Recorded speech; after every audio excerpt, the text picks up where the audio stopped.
Salam guru penggerak, salam dan bahagia.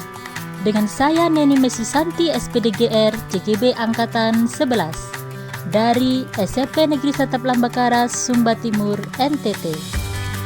Video kali ini saya akan menyimpulkan dan merefleksikan pemikiran Ki Hajar Dewantara dalam modul 1.1 koneksi antar materi.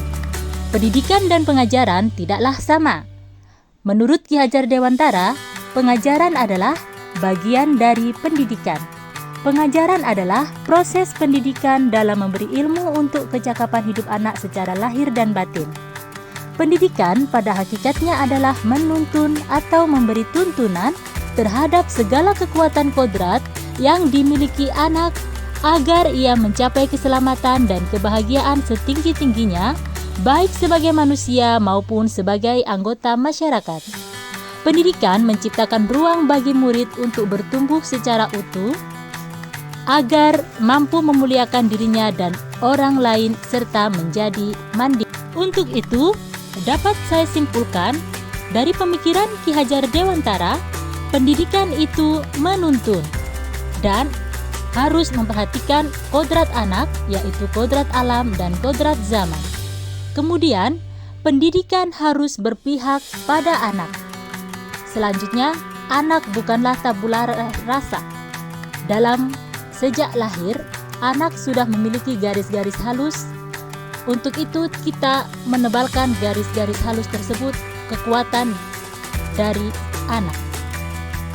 Dari pendidikan, maka kita harus mampu mengolah rasa, karsa, dan cipta sehingga menumbuhkan budi pekerti pada anak.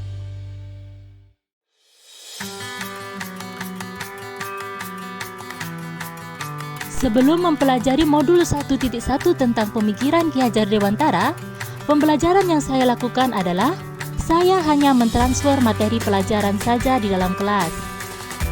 Kemudian, ketuntasan dalam penyampaian materi saya lebih pentingkan daripada memahami karakteristik murid. Kemudian, saya hanya melihat nilai dari aspek kognitif saja. Lanjutnya, jika nilai sudah mencapai KKM, dianggap pembelajaran sudah berhasil. Lalu, saya menganggap murid sebagai objek pembelajaran, sehingga pembelajaran berpusat kepada guru atau teacher center. Kemudian, saya tidak mempedulikan apakah murid benar-benar paham atau tidak, sehingga saya hanya meminta siswa menghafal materi, sehingga saya sering merasa gagal atau mengeluh jika banyak murid yang tidak tuntas setelah melakukan evaluasi.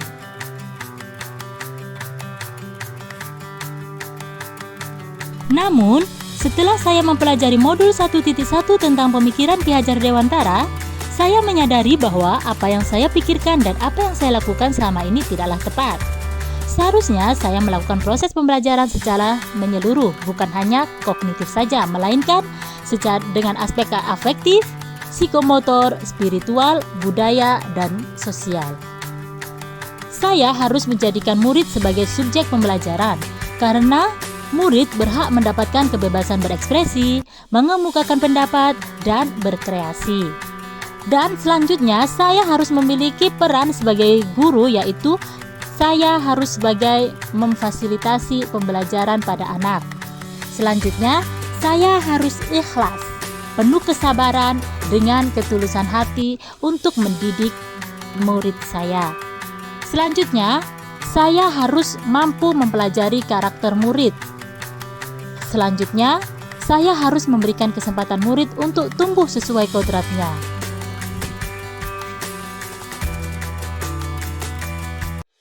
Yang dapat segera saya terapkan dalam pembelajaran di kelas antara lain, yang pertama, saya harus merancang pembelajaran yang interaktif dan menyenangkan dengan melibatkan murid sesuai metode student center. Kemudian saya harus menerapkan pembelajaran abad 21, yaitu berpikir kritis, kreatif, komunikatif, dan kolaboratif sesuai dengan pemikiran Ki Hajar Dewantara dalam pendidikan pembelajaran ini, yaitu memerdekakan anak. Yang ketiga, pembelajaran tidak lagi menuntut tetapi menuntun, sehingga saya mampu mengenali karakter dan latar belakang murid dengan menjalin komunikasi yang baik. Demikian dari saya, semoga dapat menginspirasi Bapak Ibu guru hebat. Terima kasih, salam guru penggerak, salam dan bahagia.